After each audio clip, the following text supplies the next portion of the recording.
Hello friends, आपके अपने YouTube channel Pradeep sir educational classes में आपका स्वागत है। दोस्तों, आज हम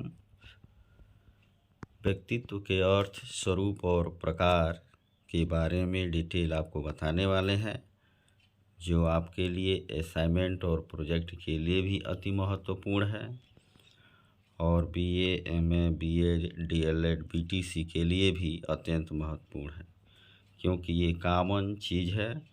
BA, MA, BEd, DElEd, BTC सब में पढ़ाया जाता है।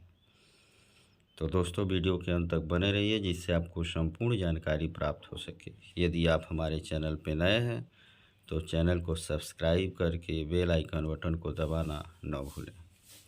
तो चलिए दोस्तों, आज का वीडियो स्टार्ट करते हैं। सबसे पहले व्यक्तित्व का स्वरूप एवं अर्थ, nature and meaning of personality. जैसा कि आप देख रहे हैं, व्यक्तित्व एक व्यापक शब्द है, क्योंकि इसका प्रयोग विभिन्न अर्थों में किया जाता है। सामान्य रूप से व्यक्तित्व शब्द का प्रयोग शारीरिक रचना, सौंदर्य, बोलचाल के ढंग या उसके द्वारा प्रभावित करने के तरीकों के लिए किया जाता है, जबकि कुछ लोगों का मानना है कि व्यक्तित्व शारीरिक गठन, लिंग, गतिशीलता, स्वभाव, बुद्धि, योग्यता, अभियोग्यता, रुचि, समायोजन की योग्यता, प्रभावित करने का ढंग, बातचीत का तरीका आदि अनेकों गुणों एवं विशेषताओं का संग्रह है। अर्थात हम व्यक्तित्व को किसी एक गुण के आधार पर नहीं बता सकते हैं। व्यक्तित्व में अनेक गुण होते हैं। फिर आप जैसा कि देख रहे हैं, व्यक्तित्व एक जटिल पहेली है। इस पहेली को इसके शाब्दिक अर्थ एवं परिभाषा द्वारा सुलझाने का प्रयास किया जाएगा। व्यक्तित्व जो शब्द है वो वी उपसर्ग, अज्य धातु और कित्न तथा त्व प्रत्ययों के योग से बना है। वी धन अज्य धन कित्न धन त्व। इसका अर्थ हुआ जिसकी पृथक सत्ता हो और जिसके व्यक्त होने की क्रिया या भाव निहित हो। इसी प्रकार व्यक्तित्व को अंग्रेजी में पर्सनालिटी कहा गया है। इसकी उत्पत्ति यूनानी भाषा के पर्सोना शब्द से हुई है। इसका अर्थ है मुखौटा या मास्क। यूनानी लोग मुखौटा लगाकर रंगमंच पर नाटक के समय अभिनय करते थे, जिससे कि जो दर्शक हैं वो यह पहचान सके कि कौन राजा है, कौन रानी है, कौन राजकुमार है, कौन विदूषक है, कौन दास है, कौन नर्तकी है। इसी प्रकार हम पर्सनालिटी शब्द की व्युत्पत्ति लैटिन भाषा के पर्सनेयर शब्द से भी माना गया है, जिसका अर्थ है ध्वनि करने के सदृश। फिर आप व्यक्तित्व की परिभाषा, डिफिनीशन ऑफ पर्सनालिटी लिख सकते हैं, जिसमें प्रसिद्ध विद्वान मन के अनुसार है। व्यक्तित्व की परिभाषा व्यक्ति के ढांचे, व्यवहार की विधियाँ, रुचियों, अभिवृत्तियों, क्षमताओं, योग्यताओं और कुशलताओं के सब विशिष्ट एकीकरण के रूप में की जाती है। इसी प्रकार आलपोर्ट के शब्दों में आप लिख सकते हैं। इसी तरह वुडवर्थ ने लिखा है, व्यक्तित्व के व्यवहार के समस्त गुणों को व्यक्तित्व कहते हैं। वारेन ने व्यक्तित्व को परिभाषित करते हुए लिखा है, व्यक्तित्व व्यक्ति का संपूर्ण मानसिक संगठन है, जो उसके विकास की किसी भी अवस्था से होता है।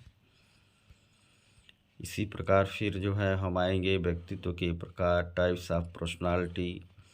तो अनेक मनोवैज्ञानिकों ने अनेक आधारों पर व्यक्तित्व का वर्गीकृत किया है, लेकिन संक्षेप में व्यक्तित्व को 4 प्रमुख भागों में बांटा गया है। एक है स्वभाव के आधार पर वर्गीकरण। 400 ईसा पूर्व में हिप्पोक्रेटस और 150 ईस्वी में गॉलेन ने स्वभाव के आधार पर व्यक्तित्व के 4 प्रकारों का उल्लेख किया है। एक उत्साही होते हैं, जो कार्य करने में तेज, आशावादी और गतिशील होते हैं। एक क्रोधी होते हैं, पित्त रस की अधिकता के कारण ये जल्द ही क्रोधित हो जाया करते हैं। एक खिन्न या विवादी होते हैं, श्याम पित्त की अधिकता के कारण विवाद, चिंता, निराशा तथा खिन्नता इनका स्वभाव है। एक मंद है, कफ की अधिकता के कारण ये लोग धीमे, निर्बल, आलसी और सुस्त होते हैं। अर्थात हम स्वभाव के आधार पर चार प्रकार के व्यक्तित्व के बारे में वर्णन कर सकते हैं। एक उत्साही होते हैं, एक क्रोधी होते हैं, एक खिन्न होते हैं और एक आलसी होते हैं। इसी प्रकार शारीरिक रचना के आधार पर 1925 में क्रेस्मर ने शारीरिक रचना और स्वरूप के आधार पर व्यक्तित्व के 4 भागों में वर्गीकृत किया है। एक सुडौलकाय मतलब एथलीट होते हैं। ऐसे व्यक्ति हिष्ट पुष्ट स्वस्थ होते हैं। इनका सीना चौड़ा, भुजाएं उभरी और मजबूत होती है। ये दूसरों से समायोजन करने में पटु होते हैं। एक लंबकाय होते हैं मतलब ये लंबे एवं कृशकाय होते हैं। सिर लंबा, भुजाएं पतली, सीना छोटा, हाथ पैर लंबे होते हैं। ये लोग दूसरों की आलोचना तो करते हैं पर अपनी आलोचना पसंद नहीं करते हैं। एक गोलकाय होते हैं। इस प्रकार के व्यक्ति कद में नाटे, छोटे, मोटे, गोल, मटोल, चर्बी वाले होते हैं। ये आराम तलब तथा सामाजिक होते हैं। एक मिश्रकाय होते हैं। इनमें उपयुक्त तीनों प्रकार का मिश्रित रूप पाया जाता है। ऐसे लोगों का शरीर साधारण होता है। तीसरा है समाजशास्त्रीय आधार पर। एक सैद्धांतिक होते हैं जो दार्शनिक, वैज्ञानिक, समाज सुधारक इसी वर्ग में आते हैं। इनमें ज्ञान, चिंतन और विवेक करने की क्षमता होती है। आर्थिक हैं। ऐसे लोग जीवन के प्रत्येक कार्य का मूल्यांकन आर्थिक दृष्टि से करते हैं, पैसे से करते हैं। लाभ कमाना इनका लक्ष्य होता है। धन को जीवन से अधिक महत्व देते हैं। व्यापारी वर्ग इसी श्रेणी में आते हैं। एक है सामाजिक, सोशल। इस प्रकार के लोग सामाजिक कार्यों में विशेष रुचि लेते हैं। इनमें सामाजिक गुणों की प्रधानता होती है। समाज कल्याण इनके जीवन का लक्ष्य होता है।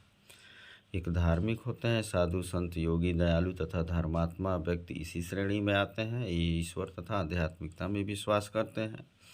एक राजनैतिक होते हैं। इस प्रकार के व्यक्ति राजनीति में प्रवेश करके सत्ता तथा अधिकार को प्राप्त करते हैं।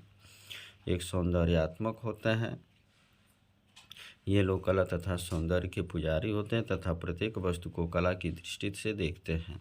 ऐसे लोग अविश्वसनीय होते हैं। फिर जो है चौथा है मनोवैज्ञानिक आधार पर बेस्ड ऑन साइकोलॉजिकल अप्रोच। इसको जो है 2 भागों में बांटा गया। एक बहिर्मुखी होता है और एक अंतर्मुखी होते हैं।